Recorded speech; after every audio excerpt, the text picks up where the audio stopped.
Seattle, December 28, 2025. Rain falls in sheets so thick it feels personal. Dr. Elena Vasquez sits alone in her 12th floor apartment on Elliott Bay, staring at the black water beyond the window. The city lights smear into watery halos. She hasn't slept properly in 11 weeks. She keeps replaying the moment the core sample came up. October 17th, Triton 7 platform, 187 miles offshore. The drill string whined like a creature in pain as it broke through the final layer of shale. The core barrel surfaced slick with gray-black ooze. When the technicians cracked it open under the harsh white lights of the platform lab, everyone went quiet. Embedded in the sediment, like a fossil caught mid-breath, was a shard of something that looked like blackened mother roof pearl the size of a man's forearm. It wasn't rock. It wasn't shell. It pulsed, slow, deliberate, the way a heart beats when someone is trying very hard not to scream. Elena had gloved hands and steady nerves. She lifted it. The instant her fingertips brushed the surface, cold stabbed up her arm and settled behind her eyes. Not pain, recognition. That night the dream started. She is weightless, suspended in perfect dark. No up, no down, no sound except a low bone-deep hum that isn't sound at all, it's pressure. Something enormous is moving just beyond the reach of her vision. She feels it turn toward her the way a predator turns when it realizes the prey has noticed it. Then the first whisper, asterisk, child of dust. Asterisk, she woke gasping, sheets soaked. Certain someone had spoken directly into her ear. The next morning Marco texted her a single photo, the shard inside the vacuum chamber. Overnight it had grown hairline cracks that glowed faint violet. Elena, the text read, it's breathing. She told no one about the dreams. Scientists don't talk about dreams, they talk about data. But the data was turning strange. Fish began dying in perfect spirals miles around the platform. Seabirds plummeted into the water like stones. Rig workers started reporting migraines that made them see extra shadows in corners. One driller, a man named Torres who had worked rigs for 23 years, walked off the helipad at 3:17 a.m. without a word. They found his hard hat floating. Nothing else. Apex Energy issued the standard statement, minor equipment malfunction, no environmental impact. Elena knew better. She drove to the institute at 4 a.m. on October 29th, rain hammering the windshield like fists. In the secure lab, she unsealed the chamber herself. The shard was larger, not by much. Just enough to make denial impossible. Thin, vein-like filaments had spread across its surface. They moved slowly, sinuously, like the legs of a sea spider exploring new territory. When she leaned close, the filaments paused. Then they reached toward the glass. Closer. Something said inside her skull. Not a voice. A suggestion so strong it felt like her own thought. She stumbled backward, knocking over a tray of pipettes. The crash echoed too loudly in the empty lab. That was the night Seattle began to hear it too.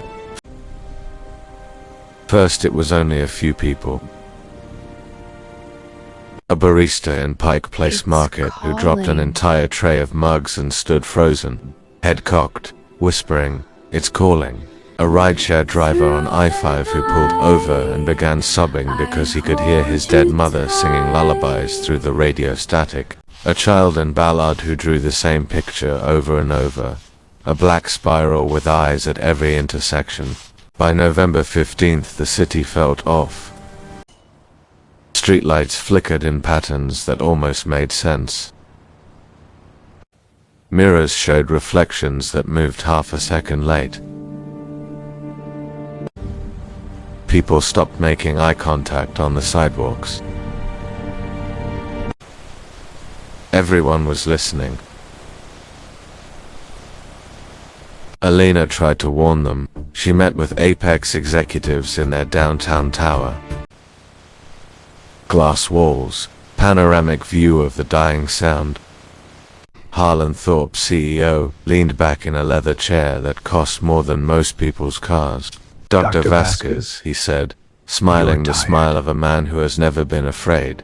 You're tired. We all are. Take a week. The board appreciates your dedication. She left the meeting shaking. That evening she called Ryan Hale. They had dated for 2 years, broken up 18 months ago. He was still the only person she trusted to tell her when she was losing her mind. He met her at the old ferry terminal, rain dripping from the brim of his Seahawks cap. He looked older, harder. Tell me, he said. Tell me. She did the shard, the dreams, the hum that lived inside her skull now, even when she was awake. Ryan listened without interrupting. When she finished, he stared at the black water a long time. I've got bodies, he said finally. 7 in the last 10 days. All suicides. Except they didn't look like suicides. They looked relieved. Like they finally got what they wanted. He showed her photos on his phone. Faces frozen in expressions of terrible ecstasy. Tongues bitten through. Eyes rolled back to show nothing but white. One victim had carved a single word into his own forearm with a box cutter. Awake. December 1st, the first mass event. A crowd gathered at Alki Beach at dusk. No organizer, no announcement. Just people walking into the water, fully clothed, arms outstretched, smiling. Lifeguards pulled 32 bodies out before nightfall. 31 were already dead. The 32nd opened her eyes underwater, looked at the diver, and smiled wider. That was when Alina decided to go back to the platform. She and Ryan stole a Zodiac from the Institute dock at 2 a.m. on December 12th. The ride out was brutal 20-foot swells, freezing spray. The Triton 7 loomed out of the fog like a condemned building. The platform was deserted. Lights still burned. Coffee cups sat steaming on consoles. Radios hissed open channels. They found the lab. The vacuum chamber was shattered. The shard was gone. In its place lay a perfect circle of black ooze. Still warm, still moving. Ryan swept his flashlight across the floor. Footprints led over bare feet. Too large, too many toes. They followed them. The trail ended at the edge of the helipad. Below, the sea boiled. Not with waves, with shapes.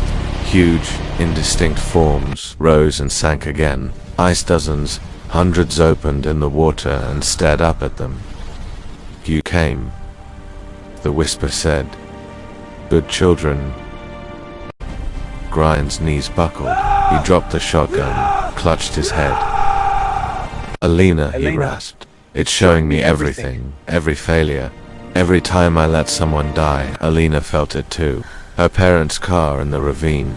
The sister she never told anyone about. The nights she drank until she forgot her own name. She screamed into the wind. I will not feed you, the sea answered. A single tendril thicker than a subway car exploded upward and wrapped around one of the platform legs.